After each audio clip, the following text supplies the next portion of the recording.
How do sustainable practices and strategies aid companies in accessing capital? Today, we're sharing a crossover episode from the Innovation and Compliance podcast to show you how. If I am going to finance growth, a company's growth, I want to finance a company's in the insurance industry as well. I want to finance a company's growth by understanding the risks associated with that growth. If I don't understand those risks, then it's very hard for me to be competitive with financing or to even access financing. ESG has exploded into compliance and business consciousness in 2021. Join Tom Fox, the voice of compliance, on the ESG report and learn about sustainability risks, opportunities, and issues that business leaders and compliance professionals need to know about regarding ESG. Hello, everyone. This is Tom Fox back for another episode. And today you're in for a real treat because I have Richard Blundell. Richard has been in and around sustainability, I'm going to say, since he backpacked in Europe, since I know you did that, having watched one of your presentations. I won't say how long ago, but it was similar to the last time I backpacked in Europe. So, Richard, with that incredibly long-winded introduction, first of all, welcome and thank you so much for taking the time to visit with me today. It's a delight, Tom. Thanks so much for having me. So, Richard, could you give us a little bit of a taste of your professional background? Sure, Tom. So I've essentially done two things. I've led global businesses for multinationals in Europe and Asia. They've all been in the environmental technology or services space. And I've been involved with startups for, I guess, about 30 years, all of which have pretty much been in the clean tech space. And I've been either an advisor or a senior executive or founder in well over a dozen. And I've helped raise over $500 million of financing over the course of my career. As you said, I've been in sustainability all my life. I was at Rio in 1992, the first real global discussion on this issue, and have sort of been in and around this all my life. And then lastly, I have some advisory roles with the Prince of Wales charity, which is called Accounting for Sustainability, Canadian Centre for Regenerative Agriculture, and I'm an advisor to the Danish government on embedding sustainability into the high school curriculum so that we get kids better prepared for the jobs that they're likely to have once they graduate. So, Richard, one of the main reasons I'm so excited about ESG as a concept is I see it as a business process and a way to make more efficient business processes within each letter. But you see sustainability as a huge business opportunity. So I was really intrigued when I was first introduced to you and wanted to start off with really what I'm going to call the business case. And why is sustainability better for businesses than a carbon-based business model, recognizing that I grew up professionally in Houston, Texas, and worked in the energy space for 40 years? There are lots of answers. This is not a short answer, but the reality is that the business case is very strong. It's manifested in things like lower costs, less waste, and more resource efficiency, more energy efficiency or resource efficiency, and better quality jobs. So if you take a look at your industry, where you come from, that part of Texas, we look at oil and gas and we look at renewable energy. Renewable energy now employs 3 to 4 times the number of people employed in the oil and gas sector, and they tend to be better paying jobs.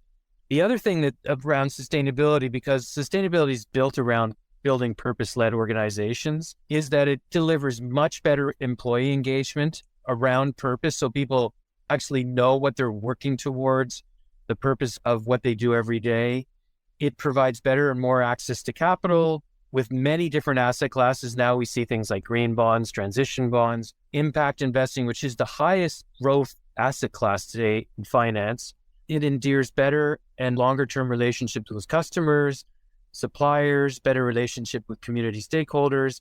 It delivers better innovation, better products, and better performance in public markets. And that's well documented. I mean, I think UBS did a study of 2,500 studies that looked at financial outcomes or public market financial outcomes. And they determined that companies that had purpose at the core of their business strategies and that had sustainability embedded into their business strategies had a lower cost of capital and a lower cost of debt. So there's a lot of reasons, and we're going to talk about some of those around scope 1, 2, and 3, and we'll talk about financing as well. In 2018, the United States Business Roundtable issued a document entitled Statement on the Purpose of a Corporation. And in that document, they expanded the definition of stakeholders in an organization from simply shareholders to the other groups you named in addition to shareholders: employees, customers, third parties, localities, and having a business strategy which touches on all of those, whether it be purpose-led or purpose-driven or other business strategy, is exactly what business leaders are saying we need to do as businesses to drive forward. Would that be consistent with what you're seeing?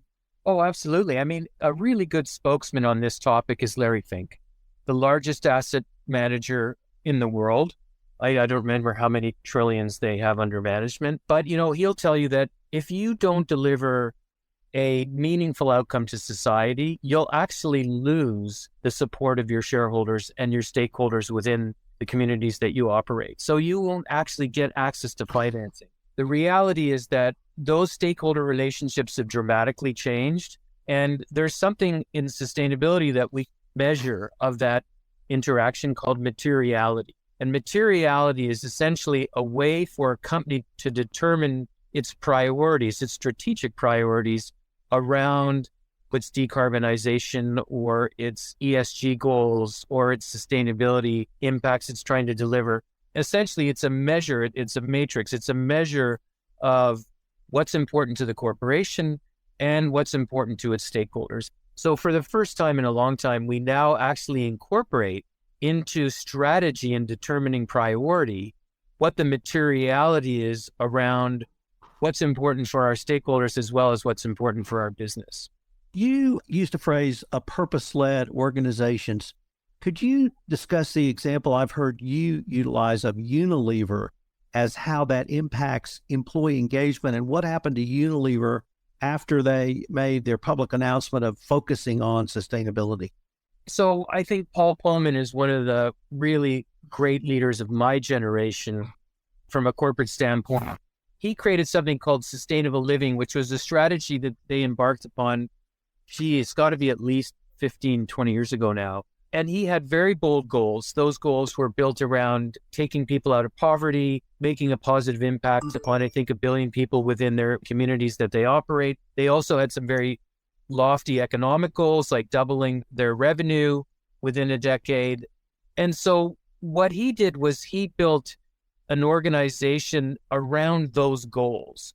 One of the things that was really interesting that happened is when he made that announcement, their website crashed for I think it was about 2 weeks, day after day. And it wasn't because there was a technical glitch. It was because so many people were applying for jobs that it overloaded their system. And Paul will tell you that sort of two things. They don't pay the same salaries that the financial sector does.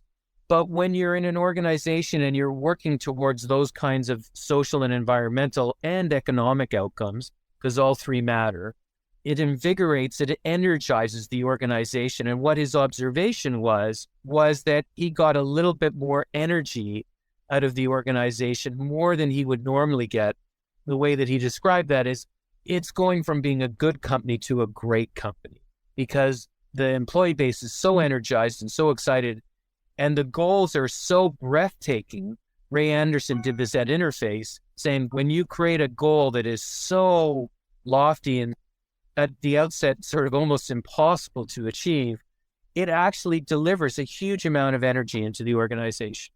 You've used a phrase that I had not heard before, which was, I think I wrote this down right, that sustainability can be a life insurance policy for the planet. If I wrote that down correctly, could you explain what that means?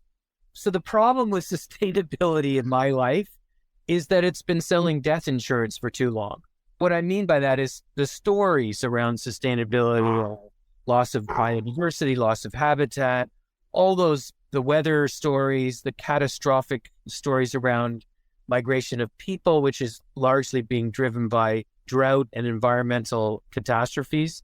And you see what happened with Pakistan, a third of the country's underwater. It's all those doom and gloom stories, and they're so depressing. But the reality is that there's a really important life insurance story here. And the life insurance story is that climate change is the single largest commercial opportunity of our time. depending on who you listen to, it's approximately $100 trillion opportunity between now and 2050. I mean, what other industries do you have that kind of a commercial opportunity? It's just absolutely enormous.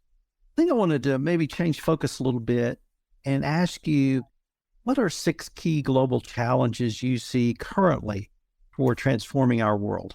I've actually added another. I've got 7. But the key challenges that we're facing right now that's transforming our world are around digitalization. So the 4th industrial revolution sort of technologies that we see, IoT, AI, AR, all those technologies are creating an exponential pace of change in the marketplace, which means that, this notion of sustained competitive advantage no longer really exists. It's really all about transient competitive advantage. It's about your ability to get into and out of markets very quickly. The next one is around globalization, but that's changed, right? I think it's changed in the last 2 or 3 years, particularly with COVID and now with some of the geopolitics that we see. But there's an increasing globalization from the first issue, digitalization, because of the digital tools and the accelerating pace of adoption of those tools. But there's a stronger local focus now because of geopolitics. And I think there's probably also a lack of mobility, which is wealth related, because there's a tremendous amount of inequity today. And we see that, the US is a very good example of that. And then we've had closed borders, right? I think a lot of that's had to do with COVID, but some of it also with immigration. The third one is around urbanization. So, by 2050, 3/4 of the world's populations will now be living in cities. So that's in itself an enormous challenge. There's a tremendous amount of social inequity. So that means then we see this, and we've seen it with George Floyd and Black Lives Matter and in other movements.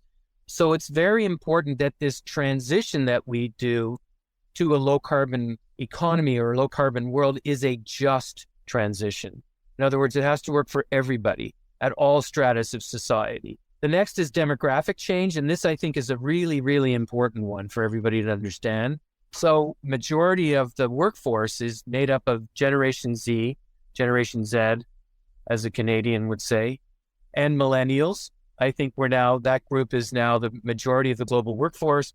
But one of the things that's happening with that group is that they're going to witness the largest transfer of wealth. It's a $59 trillion transfer of wealth into their hands over the next 20 years. And the good news from a climate perspective is that this group this strata of society really cares about this issue. They care about sustainability, they care about climate change, they care about clean energy, they care about social equity. So those are really good things. Obviously, climate change is the 6th of those, and we're now in the midst of what we call the 6th mass extinction event, which is actually happening at paces that we've never seen before in the other 5 mass extinction events, about 100 times faster. So we've lost about 40% of the natural world.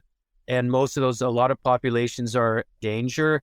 And so if we're going to fix this and we're going to take advantage of the opportunity, breakthrough technology on average takes about 20 years to get to market. Well, we don't have 20 years. It's great news about cold fusion recently, but still getting that to scale, that's at least another couple of decades away. So we have to look at other sort of opportunities. And my view is that we've got a lot of the technology that we need to actually combat climate change and take advantage of the enormous commercial opportunity. It's mostly now about really business model innovation. And then lastly, and the one that I would add, is wellness and health. I think that's a very important challenge that is transforming our world because we're becoming more conscious about both our physical health, and obviously COVID has had a very significant impact on our mental health. And I think in my country, in Canada, we're on the cusp of a mental health crisis that we are completely unprepared to deal with. I'd like to now ask you some questions about financing around sustainability, but I want to break it down into maybe 2 parts. Part 1 would be financing by people like you and I as shareholders, financial institutions, banks, hedge funds, private equity, government, perhaps funding. But I'd also like to, in maybe another part, take a look at companies, and do they understand that to unlock the value of their organizations through private equity fundraising, through hedge fund fundraising, and also simply issuing new shares or going to banks or even insurance companies who may help them manage risk? Do they understand they need to have sustainability programs, ESG type programs, so that they can unlock the value of their organization to get additional capital to move forward? I think on the surface that they do, but it's a really important topic to understand. So let's just take a look at it from the bank standpoint. If I am going to finance growth, a company's growth, I want to finance a company's in the insurance industry as well. I want to finance a company's growth by understanding the risks associated with that growth. If I don't understand those risks, then it's very hard for me to be competitive with financing or to even access financing. The one thing that decarbonization does is it lowers a company's risks because they become much more resource efficient, less waste, lower costs, better performance in terms of innovation, better products, better features on their products. Those sorts of things matter because it reduces the risk of a lender to look at lending into an organization that's growing, and it could be lending through debt, it could be an investment in equity, it could be project financing.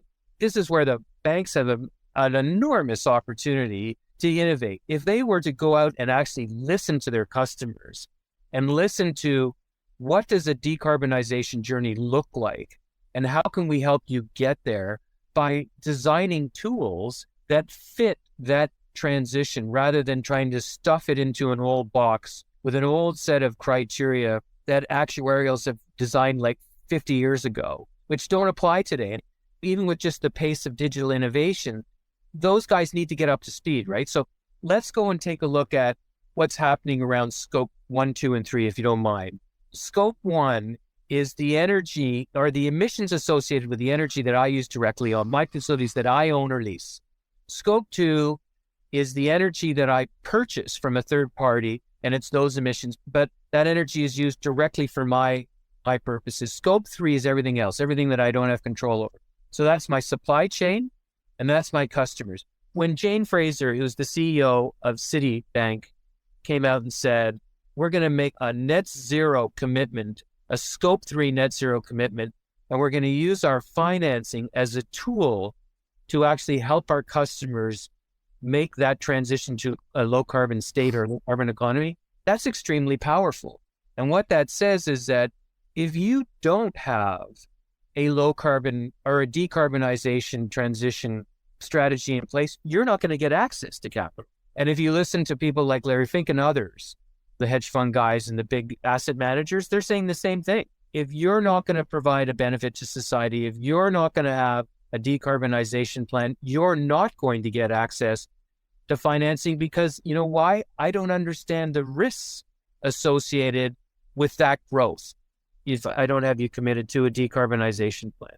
When I gave some thoughts a little bit earlier about how I saw ESG as a business process system, that really was encapsulated by scopes 1, scope 2, scope 3.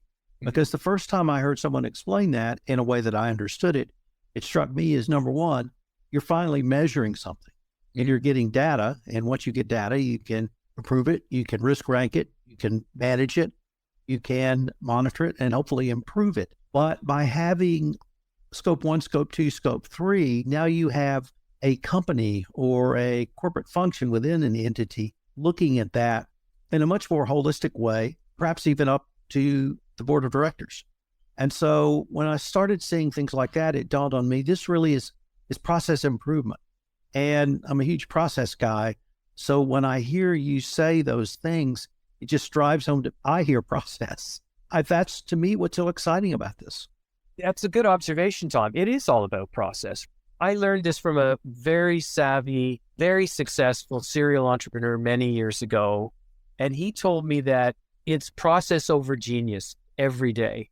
And what he meant by that was you can have all the smart people you want in a room, but that doesn't guarantee that you're going to solve the problem or that you're going to build a great business. In fact, chances are that if you have too many smart people in the room, they're going to tell you why things can't be done.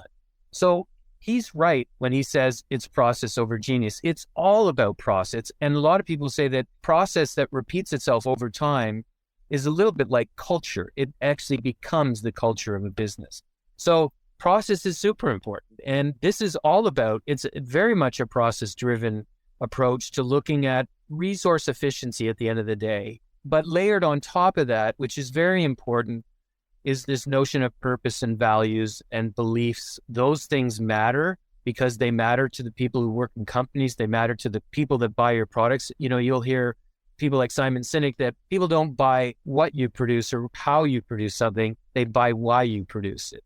It's really about understanding your why. And that's where all of the excitement around engagement and how you build really great cultures and great companies, it's understanding why you're doing something. And if you can start there and build purpose around it, you're on the right track. Not purpose, process. To get back to what you're saying, I apologize. Process. Yeah. Let me turn to the circular economy and circular growth. Could you explain what those terms mean and how they relate to sustainability? Yeah, sure. So circular economy or circular growth is the notion that all inputs and outputs are held at their highest utility throughout their life cycle, which means that one output from my process might be an input for somebody else. It really is, again, around process. It's around resource efficiency, and it's about eliminating waste. And so if you can build a circular business, you're building a business that actually doesn't produce waste, or the waste that it does produce is actually used by somebody else as an input. And just a note on getting back to financing. So very interestingly, not long ago, Morgan Stanley actually did the first really large circular bond.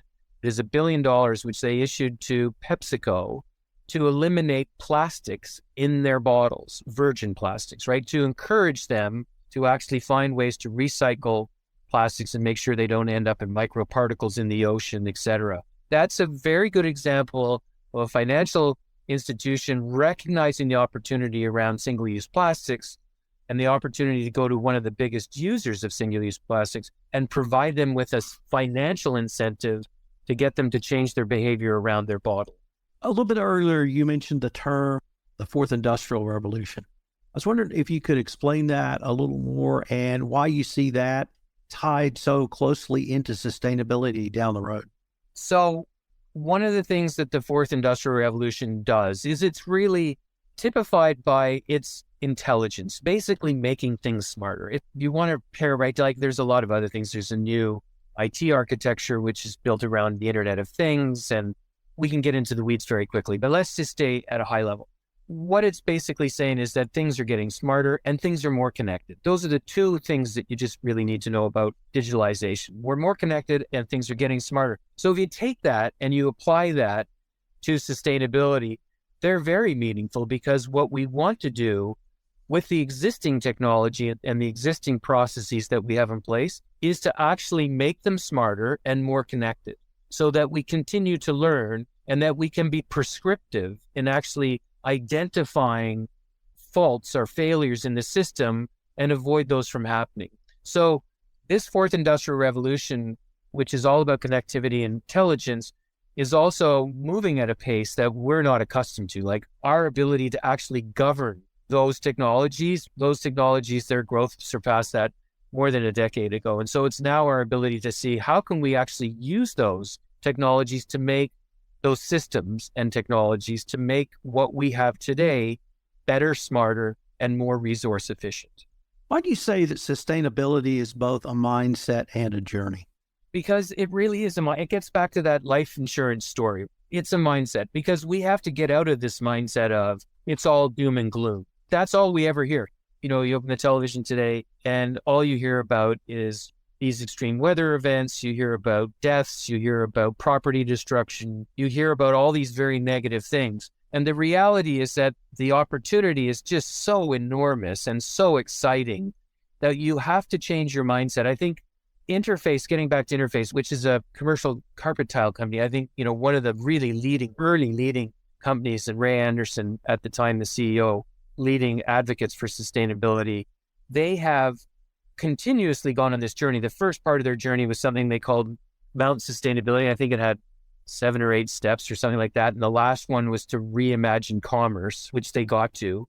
And then the new one is actually building a world that's fit for carbon. So what they've done is their products now sequester carbon, their factories, some of the materials that they use on the cladding of their factories sequester carbon. So they're actually building products that will work in a world that has excess atmospheric carbon and actually sequester some of it, take some of it out of the air. And so that's a really interesting and breathtaking sort of next step for them as a company. Nike has made a similar type of commitment.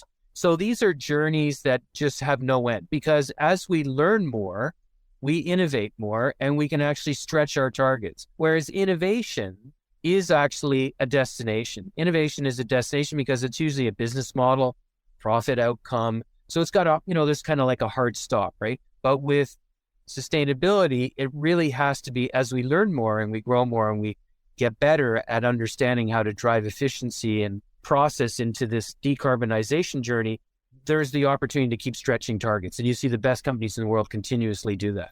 Richard, unfortunately, we are near the end of our time for this episode. But before we leave, I wanted to ask if our listeners wanted any more information on yourself or really any of the topics we've touched on today, what would be the best place for them to go? Well, first of all, Tom, thank you for having me. It's been a real pleasure. And I think we could have talked a lot longer. It's a great topic, and I'm really grateful for having time with you. The best is to find me on LinkedIn. So my full name is Richard Blundell. I've got a LinkedIn. You can find me on there. I teach at the University of Toronto's Business School, the Rotman School of Management. That's another place you can find me. You can write to me on my Gmail email, which is richard.rpbsustainability@gmail.com.